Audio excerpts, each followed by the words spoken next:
Hey guys, JC here. How's it going? Long time no see. I've been just kind of very busy and not much time to make actual content for the page other than sharing the occasional memes and videos and stuff like that. But yeah, I just had a very kind of busy year so far, and it should get a bit easier now, but I still have a lot of things to do. So before I jump into the video today, just a very few quick announcements. Number one, uh, as you know, guys, I measure temperatures like every day, and I make graphs later on, and I can compare data to previous years, etc., etc. So my cycle usually goes from, uh, you know, basically the 1st of August until July 31st. So the most recent cycle has just finished. I got all the data, but I just need to look through it again, make sure I got all the numbers to right, and then I will make a report. So you'll be able to read that just like the last year on my blog, and that should be up probably like in a week or something like that. Now, as usual, there's one number which is not yet there, and this is the amount of hot nights. This one I measure between July and September. So obviously, we're not there yet, but after the end of September, I'll make another post specifically talking about the number of hot nights. At the moment, it's decreased from last year, but I wouldn't celebrate just yet because actually the difference of temperature is really, really minimal. So I'm certainly not celebrating. This is basically like a drop in the bucket. But you'll see in the data what it looks like. And the second thing is, yeah, I've been busy this year working on a music project, and I'm right now kind of working on the next one already for next year. But instead of like spamming my page, I think I will again just write a kind of blog post about it, and I will post that on my page later. And you can just go ahead and check it out. It's on Spotify, on YouTube. YouTube has all the lyric videos if you need those. It has also a couple of actual music videos and trailer videos as well.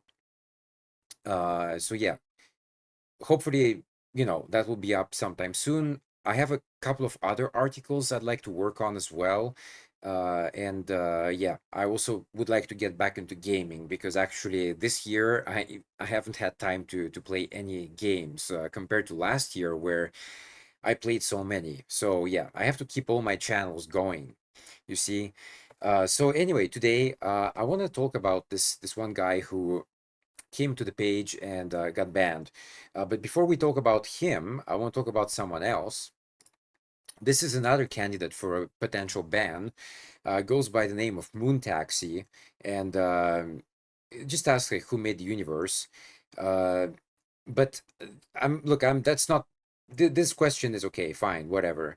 But what I'm pissed off about is the next part. And what he says here is that you'd think the creator of this post would know unless it was AI designed, it was an AI designed post to keep the gullible arguing and connected for marketing purposes. Okay, so guys, you have to understand something.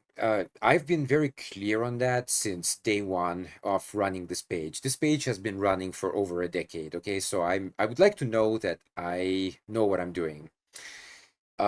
Yeah, if you come in and this is like a new person, I've never seen this person before, so obviously they just came in, probably saw some of the new posts, and yeah, I've never seen them before. So obviously you're new to here, so you have to understand a couple of things. If you come in right away making a bunch of idiotic assumptions like that, you're not gonna last very long. uh, right away you come in and you seek conflict, and again you're making assumptions. Making assumption is a logical fallacy. The fallacy of making assumptions. You don't know what you're talking about. No, these posts are not generated by AI. I know exactly what to post and when to post. Thank you very much. But if you keep making those stupid assumptions, you're not going to last very long. And I suspect that's probably not your goal anyway. I don't think you're here to, it doesn't sound that you're here to learn anything. You're probably just here to stir up some trouble or something like that. That's why your post is kind of very aggressive from the get-go. So yeah, I would recommend in the future people don't do that because that's not going to go very well for you. You're not the admin, so yeah. But the person I want to talk about today actually commented on this post, and that one was, there's what's the name of that character? Is it Kermit the Frog? Actually, I think it is. So it says there, me on Sundays while others gather to sing songs, to gather to sing songs about being unworthy human garbage.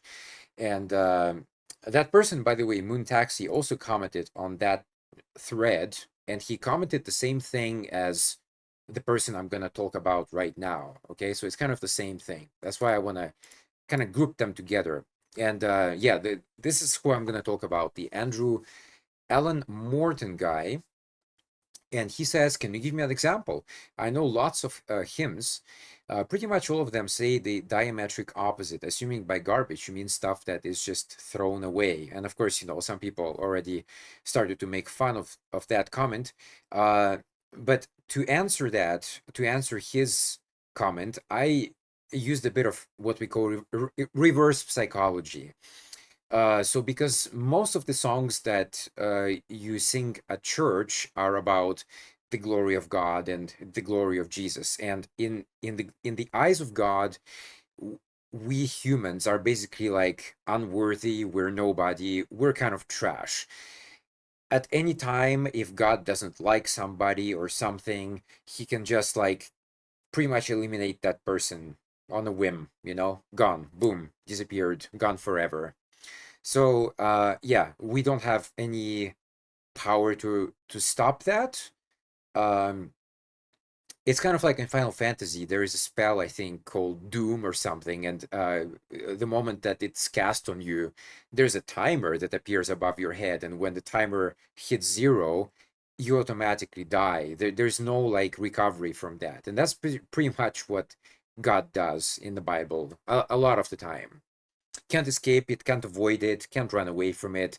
Even if you try to hide in a cave or something, it doesn't matter. The counter is going, and once it hits zero, uh, you're toast, basically.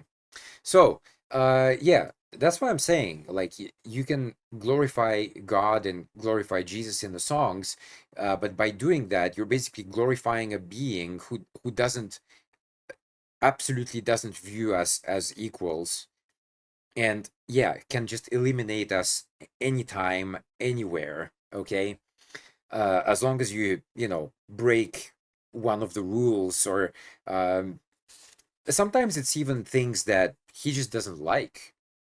It's not even like listed in the commandments, it's just something that he doesn't like, and boom, you're gone, you're just dust.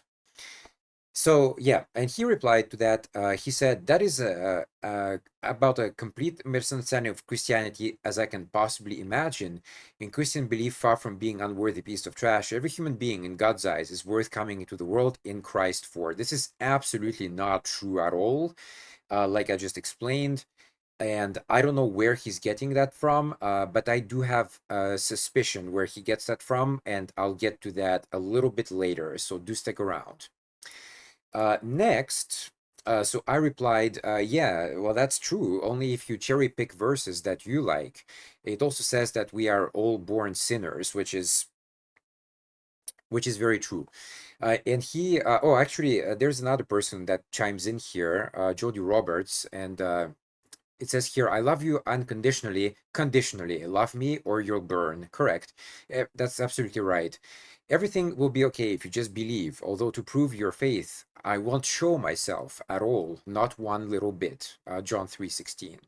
For God so loved the world, he gave his only begotten son's weekend. Yeah, that's true, actually. That's true. Old Testament, God kills all the babies except the Jewish ones. Also Old Testament, God kills everybody except for a few people. I believe probably that's referring to the flood. Oh boy. No, this deity is clearly a man-made one for and by humans. And especially I would add here by men. Uh, this book is absolutely not written by women. There is absolutely nothing in here for the benefit of women. I would actually go even further than that. I would say that this book was written by incels. These were probably dudes who couldn't get laid, so they made up a bunch of rules that everybody had to obey, and especially it was kind of denigrating the women. That was one of the chief purposes. I think that that's what happened. I obviously, I can't like prove it with absolute certainty, but if you do read it, it sounds like it. It continues here. There are clues. It missed its big chance to enlighten humanity when it was the showing itself kind, being jealous, writing things in stone. There are big problems with those. The first five are thought crimes, for fuck's sake. And there's where's no slavery, where's no. I think it continues here. Wait. Oh yeah, no rape. Whereas treat everybody equally. If something created this universe, is certainly not this thing that puts humans, or more specifically human males, at the center of its universe. Well, that's kind of what I just said, actually. Yeah, I really do think that this was written by a bunch of incels. Jordan Peterson would be very proud. And then, Andrew comes back there and he says, "What do you mean by cherry pick?" This this point is ridiculous, because I am absolutely sure that Andrew knows what cherry pick means, but he's pretending not to know, and he's treating us like idiots, like we just kind of, we kind of bullying him, and we don't know what we're talking about. We haven't read the Bible. This is like a kind of common tropes of theists to attack atheists.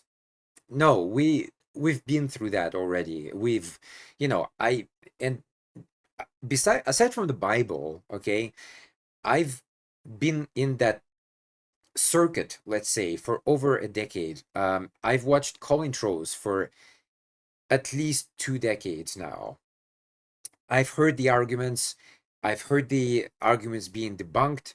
I know how it goes. The arguments are, maybe at the beginning, they're obviously kind of new, and you don't know like how to address them. But eventually, you kind of realize that actually a lot of them are very, very similar to each other.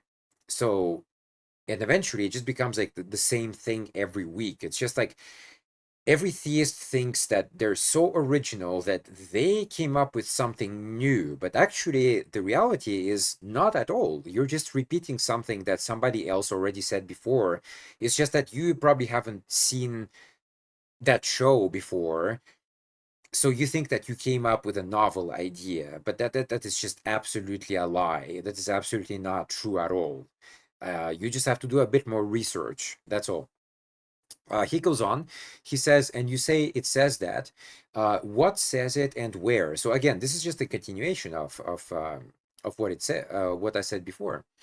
And even if we are all born sinners, that's kind of funny that he puts that in a conditional form, if, but it's not a conditional. It's made clear in the Bible.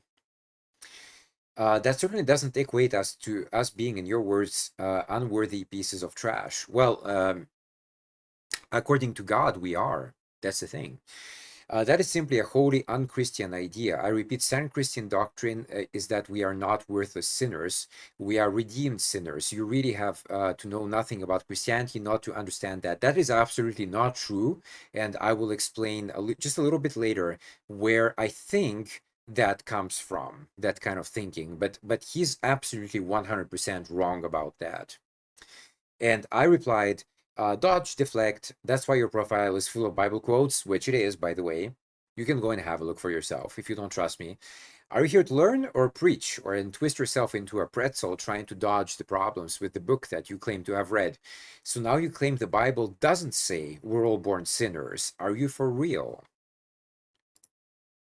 Let's go to the next one. He replies, where do you think the Bible says we're all sinners? Clue, not Genesis. I actually was not going to go into Genesis. So he's wrong about that too. There are other passages that talk about that. And finally, he goes into this kind of very long, absolutely useless uh, post. Let's just read it, but I, in my opinion, it's just absolutely useless, but I'll read it just for the sake of. He says, let's take it one stage at a time. Burn is a term, I don't even know why he goes into that actually. That makes there's no connection to the above. But anyway, burn is a term based on medieval Christian ideas that most have moved on from. This would take a lot of time to explain, and I'm up for that if you want. I'm not up for that at all. The point is that love is a relationship. You have to prove that. You claim to have a relationship with an imaginary being. You're free to claim that. I'm also free to say that actually, like in the higher atmosphere of Jupiter, there's a special Pegasus.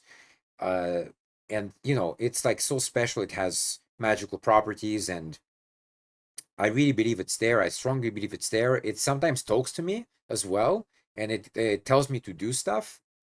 So it's absolutely real, 100%. I believe I have a relationship with that Pegasus living up there.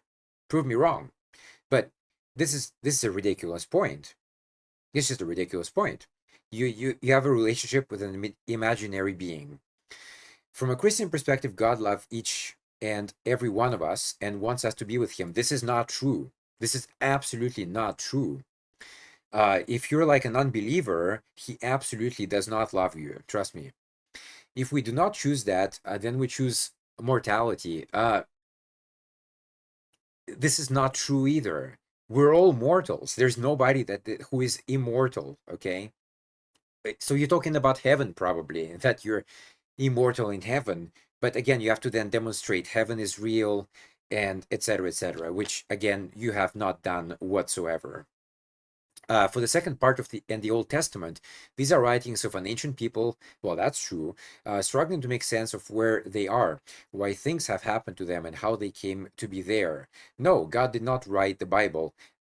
There we agree, 100%. God absolutely did not write the Bible. Not even one word. This we absolutely agree on. This is probably the only thing we agree on here. So as to enlightenment, the two tablets brought down from Mount Sinai were not the Ten Commandments, and that is metaphor rather than a statement of history. This is false, by the way. It's absolutely false, and I'll show you in a moment why. He finishes off by saying that where is it? Oh yeah, they contained the law, a law that did condemn rape and did concern itself with the treatment of slaves. It's interesting how he framed that. It says concern itself with the treatment of slaves, but he doesn't say to prohibit slavery. He doesn't say that slavery is wrong. So you see how he framed that? Um, and by the way, it doesn't condemn rape. He's wrong about that as well. It did imply equality through the treatment of immigrants. I'm not sure you've actually read the Bible, have you? Yeah, okay. So all of that, there's a bunch of bullshit in here, and I'm gonna now kind of set the record straight. Let's go from the beginning. So he said that the tablets. Okay, first of all, before we talk about the tablets, very quickly about the Ten Commandments. I have it open here. This is from the Holy Bible English Standard Version. Okay, and on page 61, Exodus 20:24. Well, I mean, 24 is the, I think it's like just Exodus 20, let's say. Let's go from there. This is where the Ten Commandments are. So there they are on this side of the page. You'll see that I kind of underlined some things here and there because I was commenting on it before. But actually, if you continue this down here and the next page and the page after that, it actually goes on and on and on and on. There's a lot of commandments. So when we talk about the Ten Commandments, these are the first 10 commandments, okay? There's actually many more of them, but these are just kind of the top 10. And a lot of them are bullshit, by the way. It's just like worship me, worship me, worship me. So yeah, there's nothing about slavery, etc., etc. Nothing about that. So let's talk about the tablets now. That David claimed that the tablets that Moses brought down from the mountain were actually not the Ten Commandments. Well, he's wrong about that. Exodus 24:12, God tells Moses he will give him tablets of stone with the law and commandments. Exodus 31:18, God gives Moses two tablets and the testimony written with the finger of God. Well, good luck proving that one. Exodus 32:19, when Moses sees the people worshiping the golden calf, he breaks the first set of tablets in anger. And then there's a second set of tablets. So maybe he was referring to that first half of the things, but I'm not sure like why that's relevant though, because obviously people follow the second set. So I'm not sure like why even pay attention really to the first set. Since it's broken, it's gone. Basically, it's dust. Second set of tablets, Exodus 34:1. God tells Moses to chisel out two new tablets. He will write the same words that were on the first ones. So these are basically the same ones, okay? So even if you think the first ones contained something different, they did not.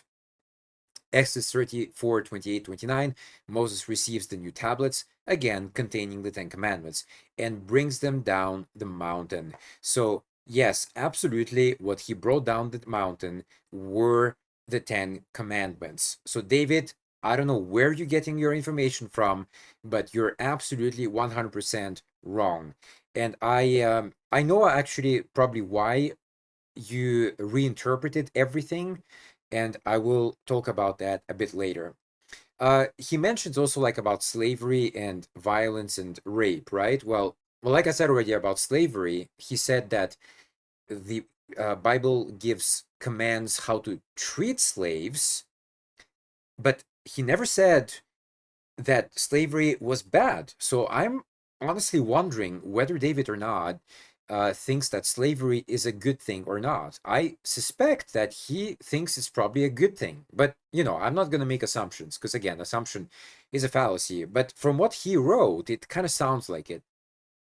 So, in regarding slavery, there's a bunch of quotes I can give you, but let's just go through a few of them. So Leviticus 25, 44 to 46. Your male and female slaves are to come from the nations around you. From them you may buy slaves. You can bequeath them to your children as inherited property. So this talks about kind of enslaving the non-Israelites, right?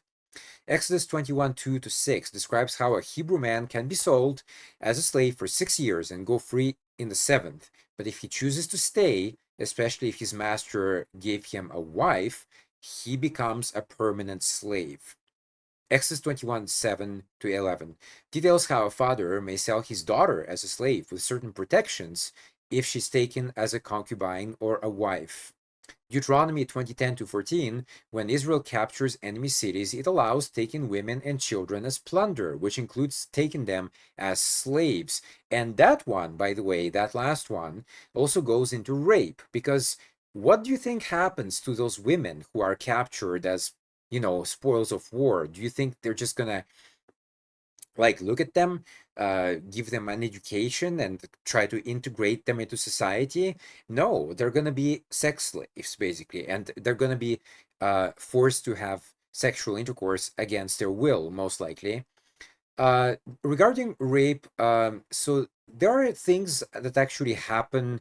I'm not sure like which chapter mentions that specifically, but I think there is one passage where there is a king that does something bad. So instead of punishing the guy, the king, God decides to punish his concubines in front of everybody. So he basically organizes a kind of mass orgy so that everybody can watch that happen. And the women, by the way, involved in that were most likely innocent. Although I know that obviously some Christians would say that, well, actually, we all have sins, so they're not exactly sinless, but they were not guilty of that particular sin. They were being punished for someone else's crimes. Okay? So I don't remember like which book talks about that, but it's in there. If you really want to, I will find it for you. Uh, so in Judges 19:11, it also says there is a horrific story where a concubine is gang raped to death by a man of Gibeah, where while the act is portrayed negatively, there's no punishment for the perpetrators from God. Instead, civil war ensues between Israelite tribes. Okay, but that's not, a punishment from God. God seems to be fine with that. And Numbers 31:17-18, Numbers is an awful book as well. After Israel defeats the Midianites, Moses commands, now kill all the boys and kill every woman who has slept with a man. I'm not sure how you would prove that, but okay. But save for yourselves every girl who has never slept with a man. And again, like I said before, it's not just to, put them in the corner and, stare at them, look at how pretty they are. It's obviously to take advantage of them, obviously. It says like possibly for slavery or concubinage, but I would say it's almost certainly for those purposes. Now, regarding the sins, the guy said that we are not actually sinners, we are redeemed sinners. But I'm not sure like where he takes that from, but I have my suspicions. And why I'm gonna contradict that is because of the following. Jesus did not abolish the law. If you read Matthew 5:17, it says, "Do not think that I have come to abolish the law or the prophets," Moses being one of the prophets. So the Mosaic law is still in effect. "I have not come to abolish them, but to fulfill them." So all the laws in Exodus, etc., they're still very much in effect. And if you break any one of them, you're going to go to hell. We are still sinners. Romans 3:23 says, "For all have sinned and fall short of the glory of God." And of course, it goes back to the idea of the original sin as well, obviously. John 1:8 says, "If we claim to be without sin, we deceive ourselves, and the truth is not in us." So we are definitely sinners, for sure. Now, of course, there are some verses that talk about redemption, but I'm not sure exactly what to make out of them because to me they sound like contradictions. The other major thing is what Paul says. Now, that crazy guy Paul, he says that we are all sinners by nature, even after coming to faith. So no matter what we do, we cannot be saved, not by grace or by redemption. The law shows us our sin, but can't save us. Redemption comes by grace through faith, not by works or law. So he actually contradicts what Jesus said, because Jesus, I believe, said the opposite. He said, like, through your works and by obeying the law, you'll be like a good in heaven. But Paul says the opposite. It's you'll go to heaven through faith and faith alone. So that's very interesting. And yeah, that's pretty much it for that one. He also says that Paul acknowledges that Christians still sin. He also teaches that we are no longer condemned, which is pretty interesting. We are justified, declared righteous by faith, and we are new creations, though still in a battle within our flesh. Therefore, there is now no condemnation for those who are in Jesus Christ, in Christ Jesus, I should say. Corinthians 5:17 says, "Therefore, if anyone is in Christ, the new creation has come, the old has gone, the new is here." But that contradicts what I read before. And so yeah, this is kind of a new spin, I would say. And so what David is doing ultimately, I believe, is that he's ignoring the Old Testament and he's basically just kind of cherry picking in a very weird way the New Testament.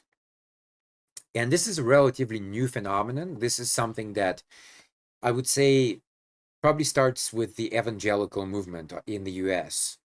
But before I talk about that, I just want to briefly mention one video that I highly recommend you go and watch.